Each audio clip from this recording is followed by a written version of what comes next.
சமையல்னா உங்கள் அலமேல் பேசுகிறேன். எப்படி இருக்கீங்க நல்லா இருக்கீங்களா? இப்போது ஈவினிங் டைமில் ஒரு அருமையான ஒரு ஸ்நாக்ஸ் ஒன்று செய்யலாமா? என்ன தெரியுங்களா? டீ கடையிலலாம் நம்ம ஒரு டீயை வாங்கினோன்னா அதுக்கேற்ற மாதிரி ஒரு பன்னு கேட்போம் தெரியுங்களா? டீ கடை பன்னு கேட்போம், பிஸ்கெட் இருக்கான்னு கேட்போம், எல்லாமே கேட்போம் இல்லைங்களா? இந்த பன்னு நம்ம வெளியே போயிட்டு நம்ம வாங்கி சாப்பிட்றத விட நம்ம வீட்டிலேயே செஞ்சு கொடுத்தீங்கன்னா பிள்ளைங்களுக்கும் சந்தோஷப்படுவாங்க. நம்மளும் ஒரு 2 பன்னு எக்ஸ்ட்ராவே சாப்பிட்லாம். இப்போ ஒரு பன்னு வைக்கிற விலைக்கு நம்ம அதே அதே பைசாவை நம்ம வீட்டில் போட்டு அதை விட ஒரு 2 பண்ணி எக்ஸ்ட்ரா வர மாதிரி நம்ம சாப்பிடலாம் ஃப்ரெண்ட்ஸ். ஏன்னா எல்லாருக்கும் ரொம்ப பிடிச்சது, பிள்ளைங்க ரொம்ப விரும்பி சாப்பிட்றது, காஃபியில் தொட்டு சாப்பிடுவாங்க, பாலில் தொட்டு சாப்பிடுவாங்க. இது நோயாளி கூட இதை நம்ம வீட்டிலே செஞ்சு கொடுக்கலாம் ஃப்ரெண்ட்ஸ், நம்ம கடையில் வாங்கி கொடுக்குறத விட. பல் இல்லாதவங்க கூட இதை சாப்பிடலாம். அவ்வளோ சாஃப்டாக இருக்கும். நான் சொல்ல வேணாம், நான் இப்போ செய்யறத பார்த்துட்டு நீங்களே தெரிஞ்சுப்பீங்க. ஓகேங்களா? இப்போ நம்ம அருமையான பன்னு செய்ய போகிறோம், டீ கடை பன்னு. அதுக்கு நான் என்ன பண்ண போகிறேன், ஒரு கப்பு மெஷர்மெண்ட் படி 1 கப்பு நான் மைதா மாவு எடுத்திருக்கேன் ஃப்ரெண்ட்ஸ். இந்த மைதா மாவு வச்சு தான் இப்போ நம்ம செய்ய போகிறோம். இது எப்படி செய்யலாம், இதுக்கு என்னென்ன பொருள், என்ன ஆட் பண்ணணும் அப்படின்னு சொல்லிட்டு வீடியோக்குள்ளே போகலாமா? வாங்க போகலாம். ஓகே ஃப்ரெண்ட்ஸ், இப்போ நம்ம டீ கடை பண்ணி செய்யறதுக்காக ஒரு அகலமான ஒரு கண்ணாடி பவுல் எடுத்துக்கோங்க. அதில் நம்ம எந்த மெஷர்மெண்ட்டில் நம்ம மாவு எடுத்தோமோ அதே மெஷர்மெண்ட்டில் 1/2 கப்பு சர்க்கரை ஒயிட் தான் ஆட் பண்ணுறேன், அப்போ தான் சூப்பராக இருக்கும். நம்ம 1/2 கப்பு சுகர் எடுத்தோம் இல்லைங்களா? இப்போ நம்ம 1/2 கப்பு பால் எடுத்துக்கணும் நம்ம. ஏன்னா 1 கப்பு தான் நம்ம மாவு போட போகிறோம். இதில் 1/2 கப்பு பால் ஊற்றுங்க. பால் வெதன்னு இருக்கணும் ஃப்ரெண்ட்ஸ். ஏன்னா அப்போ தான் மாவு கொஞ்சம் புளிக்கும். அதனால் இதில் ஊற்றிடுங்க. பால் இப்பயே சொல்லிட்டு வெதன்னு இருக்கணும். இப்போ பாருங்கள், இன்னொரு 1/2 கப் ஃப்ரெண்ட்ஸ். இப்போ சுகரோடு நல்லா கலக்கிடுங்க. ஈஸ்ட் எடுத்துங்க. ஈஸ்ட் தான் மெயினாக போடணும் ஃப்ரெண்ட்ஸ். 1/2 டீஸ்பூன் போடுங்க. இந்த பாருங்கள், அவ்வளோதான் ஃப்ரெண்ட்ஸ். 1/2 டீஸ்பூன் போட்டு நல்லா போட்டு கலக்கி விட்ருங்க. ஈஸ்ட் நல்லா பிராண்டடாக இருக்கணும். இப்போ இதில் ஒரு 10 நிமிஷம் அப்படியே விட்டுருங்க. 10 நிமிஷம் விட்டுட்டோடனே இது கொஞ்சம் நல்லா புளிச்சு கொஞ்சம் மேலே வரும். இது அப்படியே நம்ம 10 நிமிஷம் அப்படியே விட்டுடலாம் ஃப்ரெண்ட்ஸ். இது பால் மில்க்கு வெதன்னு இருந்தால் தான் அது கொஞ்சம் புளிச்சு மேலே வரும். வெதன்னு இல்லைன்னா இது புளிக்காது, அப்படியே இருந்துடும். அதனால் இப்போ இது அப்படியே ஒரு 10 நிமிஷம் இது ரெஸ்ட் எடுக்கட்டும். நல்லா ஒரு 10 நிமிஷம் ஆயிடுச்சு, நல்லா கலந்துடுச்சு. ஓகேங்களா? இப்போ இந்த நேரத்தில் 1 கப்பு மைதா மாவு இதில் போட்டுடலாம். போட்டு கலந்துக்கலாம் ஃப்ரெண்ட்ஸ். தண்ணி கிண்ணி எதுவும் ஊற்ற தேவையில்லை. நம்ம போட்டிருக்க மைதா மாவே கரெக்டாக இருக்கும். நம்ம இது கொஞ்சம் ஸ்டிக்கியாக தான் இருக்குதுன்னு நீங்கள் ஃபீல் பண்ணாதீங்க. அதுக்கப்புறம் கரெக்டாக வந்துடும். நம்ம கலக்க கரெக்டாக வந்துடும். கலந்துட்டு உங்கள்கிட்ட காட்டுறேன். பட்டர் இல்லைன்னா ஒரு 2 டீஸ்பூன் பட்டர் இல்லைன்னா நெய் ஊற்றிக்குங்க. உங்கள்கிட்ட எது இருக்குதோ அதை ஊற்றிக்குங்க. என்னடா இது மாவு இவ்வளோ ஸ்டிக்கியாக தான் இருக்கிறோம் ஃப்ரெண்ட்ஸ். அதுக்கப்புறம் நம்ம நல்லா பிசையணும். அதனால் இந்த பிறகு நான் 2 டீஸ்பூன் நெய் நல்லா உருக்கி ஊற்றிக்கிறேன். என்கிட்ட பட்டர் இல்லை, நெய் ஊற்றிக்கிறேன். இப்போ நல்லா பிசையுங்க ஃப்ரெண்ட்ஸ். அப்போ தான் பன்னு நல்லா சாஃப்டாக இருக்கும். நீங்கள் எந்த அளவு பிசைறீங்களோ.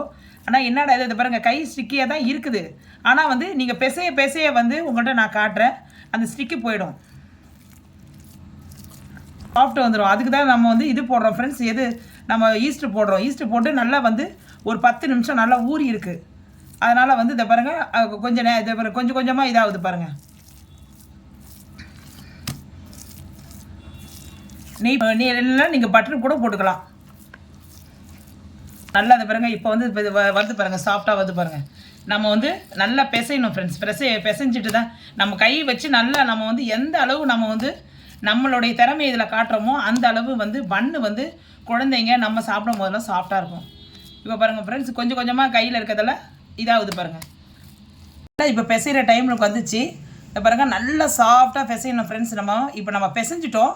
இப்போ நான் இழுத்து எப்படி பிசைகிறேன்னு மட்டும் பாருங்கள்.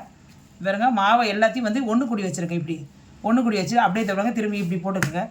இது மாதிரி ஒரு ட்ரே ஒன்று எடுத்துக்கோங்க. இதை இப்படி நீட்டாக வச்சுக்கோங்க. உங்கள்கிட்ட பெரிய ட்ரே இருக்கா பார்த்துக்குங்க.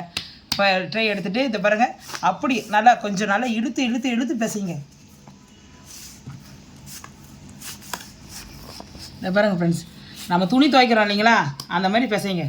அப்போ தான் நம்ம எவ்வளோ சாஃப்டாக பிசைகிறோமோ அந்த அளவு பன்னு நல்லாயிருக்கும்.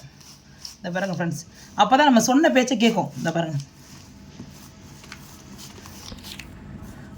ஆனால் என்னடா இது ஸ்டிக்கியாக இருக்குதுன்னு சொல்ல நினைக்காதீங்க. இது ஸ்டிக்கியாக தான் இருக்கும். அதுக்கப்புறம் நம்ம பிசைய வந்து அது கரெக்டாக வந்துடும். இந்த மாதிரி நல்லா பிசைங்க. நல்லா வந்து பிசைஞ்சிட்டோம். உங்களுக்கே நல்லா சாஃப்டாக இருக்குது தெரியுது. பாருங்கள் நல்லா சாஃப்டாக இருக்குது. இப்போ வந்து எப்படி மாவு இது பண்ணணும்னா இந்த பாருங்கள் இந்த மாதிரி இருக்குங்களா, இதை இப்படி பண்ணணும். இந்த பாருங்கள் இப்படி மேலேருந்து கீழே அப்படியே ரவுண்டிங் பண்ணுங்கள். இந்த பாருங்கள் அப்படியே மேலேருந்து அப்படியே ரவுண்டிங் பண்ணுங்கள் ஃப்ரெண்ட்ஸ். மேலே வந்து நல்லா கொஞ்சம் உப்பலாக இருக்கணும். போட்டு நல்லா இப்படி தட்டி விட்டுருங்க. தட்டி விட்டுட்டு நான் எப்படி வைக்கணும்னு சொல்கிறேன். இப்போ இந்த பவுலில் வந்து அப்படியே வந்து எண்ணெயை மட்டும் ஃபுல்லாக வந்து கவர் பண்ணிடுங்க. அப்படியே சுற்றிடும். நெய் நம்ம அதில் ஊற்றிருக்கோம், அது போதும். எண்ணெயை வந்து அது காயாமல் இருக்கிறதுக்கு தான் ஃப்ரெண்ட்ஸ். எண்ணெய் வந்து நல்லா ஃபுல்லாக கவர் ஆகிடணும். இப்போ பாருங்கள் இந்த மாவை வந்து ரெடி பண்ணி வச்சுருக்கோம் இல்லைங்களா, அதை இது உள்ளே போட்டுருங்க. போட்டு விட்டு எண்ணெயும் கொஞ்சம் அப்படியே எண்ணெயை ஊற்றி விட்டுருங்க காயாமல் இருக்கிறதுக்கு. அவ்வளோதான் ஃப்ரெண்ட்ஸ். இது அப்படியே வந்து 1 ஹவர் போதும் ஃப்ரெண்ட்ஸ். 1 ஹவர் அப்படியே வந்து ரெஸ்ட்டில் விட்டுருங்க, எடுக்கவே வேணாம். அப்படியே இது ஊறணும். கொஞ்சம் நல்லா ஊறினா தான் பன்னு வந்து நல்லா சாஃப்டாக. இப்போயே பாருங்கள், உங்கள் முன்னாடியே பாருங்கள், பன்னு நல்லா உப்பி இருக்கிற மாதிரியே இருக்குது பாருங்கள் இந்த மாவு. இப்போ வந்து இன்னும் நம்ம இதை ரெஸ்ட்டில் விட்டிங்கன்னா நல்லா கொஞ்சம் நல்லா உப்பி இருக்கும், அது சாஃப்டாக இருக்கும். அவ்வளோதான் ஃப்ரெண்ட்ஸ். அப்படியே மூடி போட்டு 1 ஹவர் கழித்து பார்க்கலாம்.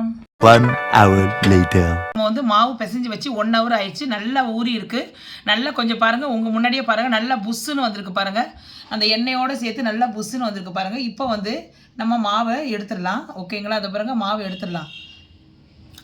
நல்லா இதாகிடுச்சு, நல்லா உப்பி இதாகிடுச்சு. இப்போ எடுத்துடலாம் ஃப்ரெண்ட்ஸ், மாவை எடுத்துடலாம். வீட்டுக்கு வந்து நம்ம அந்த மாவை ட்ரான்ஸ்ஃபர் பண்ணிக்கலாம். ட்ரான்ஸ்ஃபர் பண்ணிவிட்டு அப்படியே வந்து நம்ம அப்படியே வெட்டிடலாம். துண்டாக கட் பண்ணிட்டோம். இதில் வந்து கொஞ்சம் மாவு மட்டும் எடுத்துருங்க. இதை பாருங்கள் எடுத்துகிட்டு இதை பாருங்கள், இந்த இப்படி மாவு இப்படி இருக்கு இல்லைங்களா, அதை பாருங்கள் இப்படி செய்யுங்க. இதை பாருங்கள் மாவு வந்து இப்படி பண்ணுங்கள். அதாவது மாவில் வந்து மேலே வந்து வெடிப்பு வரக்கூடாது ஃப்ரெண்ட்ஸ். அதுதான் அப்போ தான் வந்து நம்ம வந்து பன்னு வந்து நம்ம வந்து சாப்பிடும் போது வெடிப்பெல்லாம் இருக்கக்கூடாது. இப்படியெல்லாம் பண்ணிவிடுங்க. பண்ணிட்டு பாருங்க ஃபுல்லாக இப்படி பண்ணிவிட்டு இப்படி பண்ணுங்கள். கையால் இப்படி பண்ணிவிடுங்க. இதை இப்படி பண்ணிவிடுங்க. இப்படி பண்ணிட்டேனிங்கன்னா அப்படியே வந்து பார்க்குறதுக்கு நல்லா அழகாக இருக்கும். உங்கள்கிட்ட நான் காட்டுறேன், இப்போ எப்படி வருதுன்னு காட்டுறேன். திரும்ப வந்து வேணும்னா உங்களுக்கு சரி தெரியலைன்னா இப்படி திரும்ப வந்து இந்த பாருங்க இந்த மாவை அப்படியே கீழே வடித்து விட்ருங்க. அவ்வளோதான்.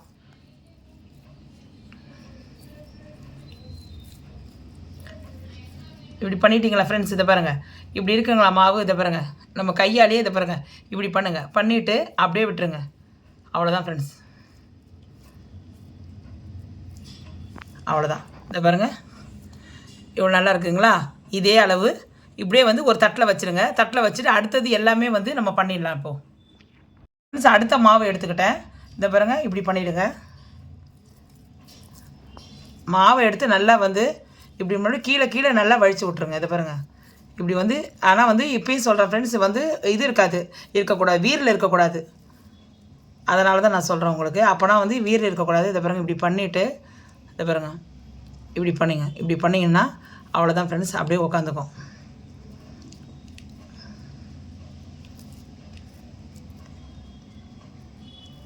அவ்வளோதான் ஃப்ரெண்ட்ஸ். இதை பாருங்கள் எவ்வளோ சூப்பராக இருக்குங்களா. வீரில் இல்லை பாருங்கள். அவ்வளோதான் ஃப்ரெண்ட்ஸ். இந்த பண்ணை எடுத்து அப்படியே தனியாக வச்சிடலாம். அதே பாத்திரத்தை தனியாக வச்சுக்கலாம். இந்த பாருங்கள் ஆல்ரெடி நான் ஒன்று வச்சுருக்கிறேன். அப்படியே இதையும் சேர்த்து வச்சுருங்க. இதே மாதிரி அந்த இருக்கிறதையும் நம்ம செஞ்சிடலாம். இப்போ பாருங்க, இப்போ நம்ம வந்து ஒரு ட்ரே எடுத்துக்கோங்க. கேக்கு ட்ரே இருக்கு இல்லைங்களா, கேக்கு ட்ரேயில் வந்து கொஞ்சோண்டு ஆயில் விட்டு நல்லா ரிமூவ் பண்ணிவிடுங்க. இந்த பாருங்கள் ஆயில் விட்டு நான் பண்ணியிருக்கறனால ஃபுல்லாக வந்து ரிமூவ் பண்ணிட்டோம். ஆயில் நல்லா உங்களுக்கு தெரியுது. இந்த பாருங்கள் பல தெரியுது, நல்லா ஆயில் விட்டுருக்கேன். இதில் வந்து நம்ம என்ன பண்ணோம், ஒரு பண்ணை எடுத்துக்கோங்க. ஒரு பண்ணை எடுத்துக்கிட்டு இதை மாதிரி கொஞ்சோண்டு பால் எடுத்துக்கோங்க. பாலை எடுத்து அப்படியே மேலே அப்படியே ப்ரெஸ் பண்ணுங்கள் ஃப்ரெண்ட்ஸ். இப்போ பாருங்கள் ஃப்ரெண்ட்ஸ், பாலை ஃபுல்லாக ரிமூவ் பண்ணிவிடுங்க. கொஞ்சம் நல்லா சாஃப்டாக இருக்கும். இப்போ வந்து இது மேலே வந்து உங்கள்கிட்ட இருக்கிறத வந்து இந்த பாருங்கள் வெள்ளை எள்ளு போடுங்க. இந்த பாருங்கள் பால் ஃபுல்லாக போட்டாச்சு.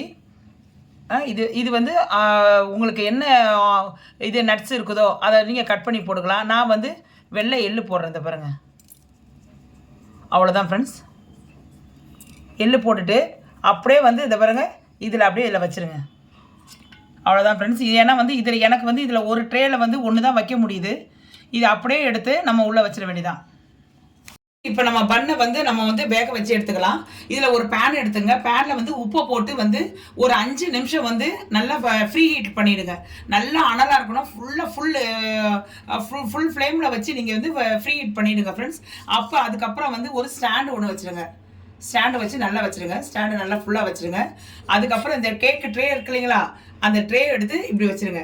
அதுக்கப்புறம் அப்படியே வந்து இதை எடுத்து மூடிடுங்க ஃப்ரெண்ட்ஸ். அவ்வளோதான், காற்று போகாதபடிக்கு இதை மூடிடுங்க. அவ்வளோலேருந்து ஒரு 30 நிமிஷம் வந்து லோ ஃப்ளேமில் வச்சு அப்படியே லோ ஃப்ளேம்லேயே வச்சு நம்ம எடுத்துடலாம் ஃப்ரெண்ட்ஸ். பண்ணை நல்லா வெந்துட்ட பிறகு நம்ம எடுத்துடலாம். ஓகேங்களா? இது அப்படியே வந்து இப்போ லோ ஃப்ளேமில் வச்சிடலாம். இப்போ ஃபுல் ஃப்ளேமை அப்படியே அடைக்கிட்டு அப்படியே லோ ஃப்ளேமில் வச்சுருங்க. ஓகேங்களா? இப்போ நம்ம எடுத்து மூடிடலாம் ஃப்ரெண்ட்ஸ். அவ்வளோதான். இப்போ வந்து ஒரு 30 நிமிஷம் கழிச்சு பண்ணு வெந்திருக்கா பார்க்கலாம். அப்படி பண்ணு வேகலைன்னா இன்னும் ஒரு 10 நிமிஷம் விடுங்க ஃப்ரெண்ட்ஸ். 30 நிமிஷம் ஆயிட்ட பிறகு ஆனால் சரியாக வேகலை, அதனால் இன்னும் ஒரு 10 நிமிஷம் வச்சுட்டேன் ஃப்ரெண்ட்ஸ். இந்த பிறகு நல்லா ப்ரௌனிஷ் கலர் வந்துருச்சு. பார்க்குறதுக்கே நல்லா இருக்குது. இதை பாருங்கள், எவ்வளோ அந்த வெடிப்பெல்லாம் எதுவுமே இல்லை பாருங்கள். அவ்வளோ சாஃப்டாக அவ்வளோ நல்லா வந்திருக்கு ஃப்ரெண்ட்ஸ். இதை வந்து அப்படியே நம்ம ஒரு கரண்டியில் எடுத்துடலாம். இது அவ்வளோதான் ஃப்ரெண்ட்ஸ். இதை ஆஃப் பண்ணிடலாம். அடுத்த இதை பண்ண வச்சிடலாம் நம்ம. இப்போ நம்ம வந்து அடுப்பில் வந்து இறக்கி வச்சாச்சு. இறக்கி வச்சுட்டு இதில் வந்து கொஞ்சோண்டு வந்து கீ இல்லைனா பட்டர் நீங்கள் வந்து ஆட் பண்ணிக்கோங்க ஃப்ரெண்ட்ஸ். மேலே வந்து ஆட் பண்ணிவிட்டு நான் உங்களுக்கு சொல்கிறேன். நான் அப்போ தான் வந்து இன்னும் அது நம்ம இது பேக்கரியில் வாங்குற மாதிரி அந்த கலர் வந்து அந்த ஷைனிங் வரும். ஷைனிங்காக இருக்கும், நல்லா பார்க்குறதுக்கும் நல்லாயிருக்கும். ஷைனிங் வரும், இன்னும் கொஞ்சம் கலர் சேஞ்ச் ஆகும். அப்படியே வந்து உங்கள்கிட்ட பட்டர் இருந்தாலும் நீங்கள் பட்டர் தடவிங்க, இல்லைன்னா கீ இருந்தாலும் கீ தடவிங்க. நான் கீ தடவுறேன். அவ்வளோதான் ஃப்ரெண்ட்ஸ். இதை வந்து அப்படியே வந்து நம்ம என்ன செய்யணும்னா ஒரு மூடி போட்டு அப்படியே மூடிடணும் ஃப்ரெண்ட்ஸ். இது அப்படியே ஒரு மூடி போட்டு அப்படியே மூடிடுங்க. ஒரு 1/2 hour விட்டு நம்ம பார்க்கலாம். ஃப்ரெண்ட்ஸு செம்ம சூப்பராக நம்ம டீ கடை பண்ணு ரெடி ஆகிடுச்சு. உங்கள் முன்னாடி நான் வச்சுருக்கிறேன் ஃப்ரெண்ட்ஸ். பாருங்கள் ஃப்ரெண்ட்ஸ், எவ்வளோ அருமையாக எவ்வளோ சாஃப்டாக இருக்கும் தெரியுங்களா? நீங்களும் இதை செய்து பாருங்கள் ஃப்ரெண்ட்ஸு. செய்து பார்த்துட்டு இப்போ இன்றைக்கே நீங்கள் செய்து பாருங்கள் ஃப்ரெண்ட்ஸு. செஞ்சு பார்த்துட்டு எப்படி வந்ததுன்னு சொல்லிட்டு உங்களுடைய ஃபீட்பேக்கை என்னுடைய கமெண்ட் செக்ஷனில் சொல்லுங்கள் ஃப்ரெண்ட்ஸ். ஏன்னா வந்து நம்ம வந்து எந்த அளவு வந்து ஆனால் நீங்கள் மாவு பிசைறதுல தான் இருக்குது ஃப்ரெண்ட்ஸ். மாவு நல்லா பிசைஞ்சால் உங்களுக்கு நல்லா சாஃப்டாக வரும். நீங்கள் மாவு சரியாக பேசுகிறீங்கன்னா கல் மாதிரி தான் வரும். நான் இப்போயே சொல்லிட்டேன். ஆனால் இன்னொன்று என்ன, நல்லா ஊறணும் ஃப்ரெண்ட்ஸ். நல்லா நீங்கள் அடித்து மாவு நம்ம பரோட்டா செய்கிற மாதிரி நம்ம வந்து அந்த அளவு நீங்கள் வந்து நல்லா வந்து ஒரு ட்ரேயில் போட்டு நல்லா கையை இழுத்து பிசைஞ்சு நீங்கள் மாவு ரெடி பண்ணி கிட்டத்தட்ட ஒரு 1 hourன்றது நம்ம 1 hour நான் வச்சேன். நீங்கள் 3 hours கூட நீங்கள் வச்சீங்கன்னா இன்னும் மாவு புளிக்கணும். மாவு புளிச்சு நல்லா இன்னும் சாஃப்டாக வரும். இன்னொன்று, நீங்கள் யூஸ் பண்ணுற ஈஸ்ட் வந்து நல்லா பிராண்டடாக இருக்கணும் ஃப்ரெண்ட்ஸ். அதாவது ஃப்ரெஷ்ஷாக இருக்கணும். ஈஸ்ட்டு நல்லா இருந்துச்சுன்னா உங்களுக்கு வந்து மாவு நல்லா பொங்கி நல்லா சாஃப்டாக இருக்கும். ஈஸ்ட்டு சரியில்லைன்னு வச்சிங்களேன் நல்லா வராது, கல் மாதிரி தான் வரும். இப்போ நாங்கள் பாருங்கள், உங்கள் முன்னாடி பாருங்கள், அதை பாருங்கள், நான் எல்லாம் போட்டது அது அப்படியே பார்க்குறதுக்கு வந்து அல்டிமேட்டாக இருக்குது பாருங்கள். பார்க்குறதுக்கு எவ்வளோ சூப்பராக இருக்குது பாருங்கள். நீங்களே பாருங்கள் எந்த அளவு இதாக இருக்குது பாருங்கள். நான் இது உங்கள் முன்னாடி வந்து இதை நான் உங்களுக்கு பிச்சு காட்டுறேன், எந்த அளவு நான் வந்திருக்குன்னு மட்டும் பாருங்கள். ஓகே ஃப்ரெண்ட்ஸ், இப்போ பாருங்கள், நான் வந்து ஒரு பண்ணை எடுத்து நான் வந்து உங்களுக்கு ஓப்பன் பண்ணி காட்டுறேன். இதை பாருங்கள், இதை பாருங்கள் எந்த அளவு சாஃப்டாக இருக்குது பாருங்கள். இதை பாருங்கள், உங்கள்கிட்ட ஓப்பன் பண்ணி பாருங்கள், எவ்வளோ கையால் வச்சு காட்டுறேன் பாருங்கள். எந்த அளவு இதை பாருங்கள், கை உள்ளே போகுது பாருங்கள். இதை பாருங்கள், இதை பாருங்கள், இதை பார்த்தீங்களா உள்ளே போகுது பார்த்தீங்களா? இதில் வந்து நான் அப்படியே பாருங்க பிச்சு காட்டுறேன் பாருங்கள் ஃப்ரெண்ட்ஸ். எவ்வளோ சாஃப்டாக இருக்குது பாருங்கள் ஃப்ரெண்ட்ஸ். எந்த அளவு இருக்குது பாருங்கள் ஃப்ரெண்ட்ஸ். பாருங்கள் எந்த அளவு நல்லா இருக்குது. நீங்களும் இதை செஞ்சு சாப்பிட்டு பாருங்கள். சாப்பிட்டு பார்த்துட்டு எப்படி வந்திருக்குன்னு சொல்லுங்கள். உங்களுடைய ஃபீட்பேக்கை என் கமெண்ட் செக்ஷனில் சொல்லுங்கள் ஃப்ரெண்ட்ஸ். ஓகேங்களா? அதை பாருங்கள் ஃப்ரெண்ட்ஸ், எந்த அளவு வந்திருக்கு பாருங்கள். இதை பாருங்கள். ஓகே ஃப்ரெண்ட்ஸ், இதை நீங்களும் செஞ்சு பார்த்துட்டு எப்படி வந்தது சொல்லுங்கள். இந்த வீடியோ உங்களுக்கு பிடிச்சிருந்தால் லைக் பண்ணுங்கள், ஷேர் பண்ணுங்கள், சப்ஸ்கிரைப் பண்ணுங்கள். மறக்காமல் பெல் ஐக்கானை கிளிக் பண்ண மறந்துடாதீங்க. என்ற பக்கத்தில் ஒரு ஆல் என்ற ஆப்ஷன் இருக்கும். அதை நீங்கள் டச் பண்ணிங்கன்னா நான் போடுற வீடியோ வந்து அப்லோட் வந்து உங்களுக்கு வந்து நோட்டிஃபிகேஷனில் வரும் ஃப்ரெண்ட்ஸ். இதோடு நான் உங்களுடைய விடைபெறுவது உங்கள் அலமேலு. ஓகே தென் பாய்.